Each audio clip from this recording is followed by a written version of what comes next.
예, 이번 시간은 우리 학비노조 경남지부에 2020년 그 어떤 길을 걸어왔고 21년 앞으로 어떤 길을 갈 것인가에 대한 이야기를 나누어 보도록 하겠습니다.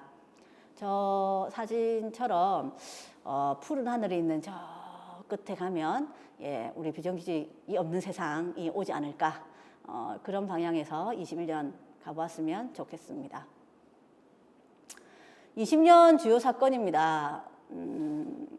2020년 시작과 끝이 코로나19였습니다. 그리고 또 2020년에는 21대 총선이 있었습니다. 가장 우리나라의 모든 법을 만드는 국회의원을 뽑는 총선이 있었고요. 그리고 그 1년 내도록 조국 사태로 갈라져 있었습니다. 그리고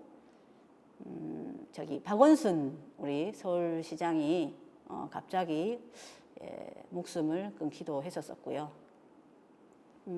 또 그 미국의 대선이 있었죠. 요 대선으로 또 누가 되느냐 뭐 이런 것들이 관전 포인트기도 했고, 지금은 막 총기 난입 뭐 이런 것들이 되고 있는 상황인데요. 그리고 또 충격적인 사건이었는데 개성공단에 있는 남부연락사무소가 폭파된 사건이 있었습니다. 기억이 나시죠? 또 하나는 2020년 12월에 저기 울고 계시던 분이신데요. 저분은 LG 건물에 청소하시는 노동자분이십니다. 2020년 12월 말부로 해서 해고되시는 노동자셨는데 연말을 그 LG 건물에서 이제 보내고 그 안에 먹을 것도 반입이 안 되는 이런 만행까지도 LG 자본이 저지르는 그런 상황이 발생했었습니다. 그리고 택배 노동자들이 작년에 엄청 많이 돌아가셨습니다. 17분 돌아가셨고요. 이거와 관련해서 여러 가지 중대재해처벌법을 요구하기도 하고 여러 가지 투쟁들이 좀 있었습니다.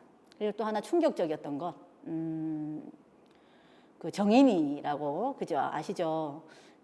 아동 학대로 너무 잔인하게 아이가 목숨을 잃었던 사건을 저희가 또 보기도 했고, 그리고 김용균 우리 청년 노동자가 사실 사지가 기계에 찢겨서 돌아가셨는데, 그 어머니가 우리 자식 새끼와는 이제 그런 사건은 더 이상 생기지 말라고 중대재해처벌법을 제정하기를 요구했는데 그것이 제정이 안 돼서 단식 농성까지 돌입하는 이런 사태가 발생하기도 했었습니다. 첫 번째 코로나부터 보겠습니다. 이 코로나로 사실은 초기 엄청 무서워했죠. 그런데 우리가 사는 세상은 코로나보다 훨씬 더 무서운 것도 있었습니다. 무엇이었냐면 바로 생존의 위협이었습니다. 코로나에 걸릴 위협보다 강제휴직, 그리고 그다음에 자영업자들은 사실은 문을 닫게 되는 사태, 그리고 강제 해고 이런 것들이 되면서 코로나보다 생계의 위협이 더 무섭다, 이런 거를 기사로도 봤지만 실제로 우리 피부로도 많이 느꼈던 게 2020년이었습니다. 그래서 실제로 코로나가 발병하고 그동안에 힘들었던 사람들은 과연 누구인가? 이것은 언론에 다 나오듯이 취약계층에게 가장 집중이 되었습니다. 그래서 소득이 적은 사람들부터, 그리고 고용이 훨씬 더 불안한 사람들부터 먼저 해고가 되는 그런 상황이 만들어졌었고요. 감염도 마찬가지로 똑같습니다. 집단 노동을 하고 있는, 집약적 노동을 하고 있는 노동자부터 감염이 시작되었죠.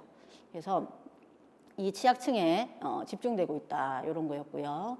그리고 취업자도 당연히 고용 시장이 얼어붙어서 9개월 연속 감소했다, 이런 게 나오기도 하고요. 외환위기 이후에 최장이다, 이런 얘기도 나옵니다. 외환위기 이후에 고용 불안, 해고도 또 최장이고 이렇습니다. 최고고요.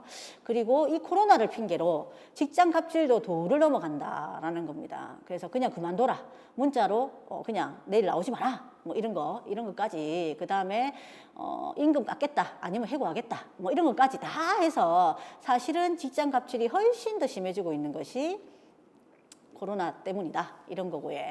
그리고 어떤 회사는 이런 거죠. 코로나를 핑계로 눈에 가시 같은 노조가 있는 회사의 조합원들을 잘라내는, 그래서 코로나 덕분에 우리를 잘랐다 이런 사연들이 엄청 많이 있습니다. 그리고 여기 보시면 기업가들, 그러니까 자본가들이 어떻게 했냐, 평상시에는 위기가 온다, 그래서 위기를 대비해야 된다 이렇게 해서 사실은 하청 노동자들이나 그 다음에 비정규직 노동자들에게 훨씬 더 임금을 박하게 줬고요.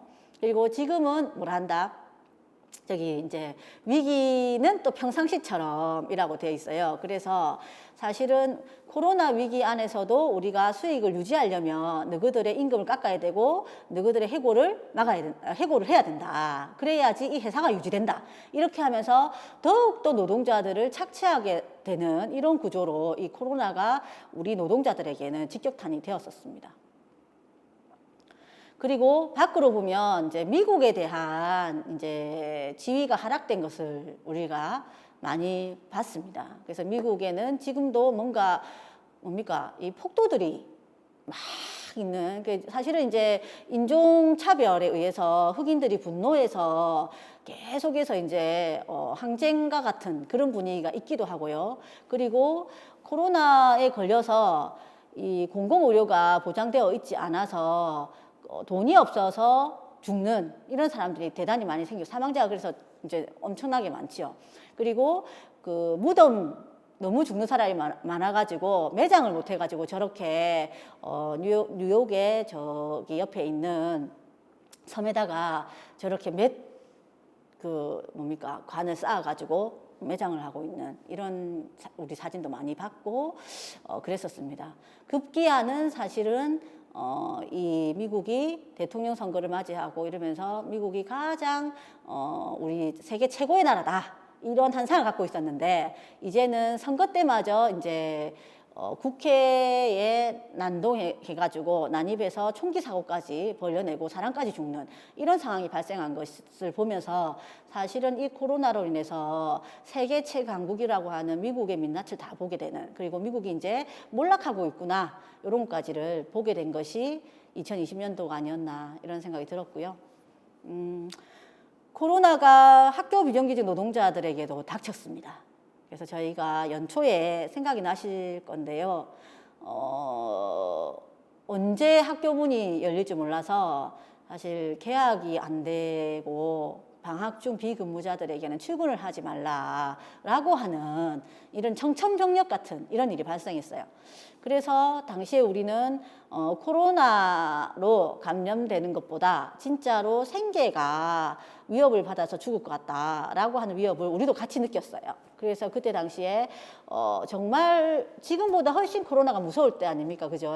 그때 그 위협에도 불구하고 우리는 교육청에 투쟁을 했습니다. 그래서 기억나시겠죠? 저기 1박 2일 농성을 교육청 안에서 하는데 우리를 어떻게 취급했습니까? 코로나 감염병자 취급했어요. 그래서 저 안에서 소독약을 막 뿌리고 그 속에 우리는 그 안에서 또 자고 막 이랬던 기억이 나는데, 그때만 생각하면 정말 참을 수 없는 분노, 화가 나는데 공공기관, 그것도 학교에서 아이들을 가리키고 있는 이 학교라는 곳에서 사실 이 비정규직 노동자들을 이렇게 취급하는구나라는 것을 우리가 겪으면서 이 학교 비정규직 노동자로서의 근본적인 모멸감, 수치 이런 것들을 느끼게 된 계기였고, 요 투쟁으로 사실 우리는 우리의 존재에 대한 투쟁을 시작하게 됐다, 저는 이렇게 좀 느껴집니다. 물론 우리는 이 코로나 투쟁도 용감하게 투쟁해서 승리했습니다. 전국 최초로 사실 이 투쟁을 해서 만들어내게 됐죠. 그리고 그때 당시에 우리가 했었던 그 교육감실에다가 막 붙였던 내용들입니다. 이게 보시면은 1월 달에도 내 통장은 바닥, 2월 달도 내 통장은 반토막, 3월 달에 만회하려고 하니 코로나 때문에 출근하지 말라고 하네. 이내 놈들아, 비정규직도 같이 살아갑시다. 예, 이게 딱 방학 중 비근무자들의 사연이죠. 그리고 또 우리 조합원들 이렇게 말씀하셨어요. 코로나19 무섭죠? 우리도 무서워요. 그런데 정규직과 비정규직의 차별이 더 무서워요. 3월 2일 날 정상 출근 시켜주세요. 이런 얘기도 있었고요. 또 9.5개월 근무해도 서러운데 나라에서 인정하는 천재지변에도 우리는 비자발적인 실업 상태, 교육청에서는 대안 좀 내어주세요.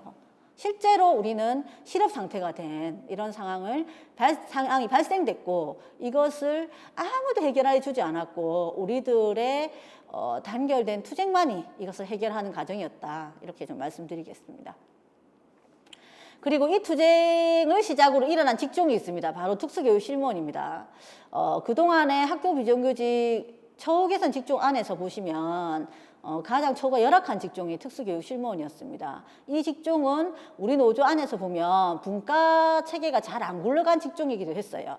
그래서 사실은 처우가 상대적으로 열악해 있는 직종이기도 했고 이 직종이 이제 코로나19 사태를 겪으면서 그리고 전보 이제 뭡니까? 첫 전보를 우리가 했는데 이 전보를 가면서 인수인계를 할 수 있는 시간조차 주지 않는 것, 그것을 사실 이제 접하면서 엄청난 자존감에 대한 훼손, 모멸감을 느끼게 됐죠.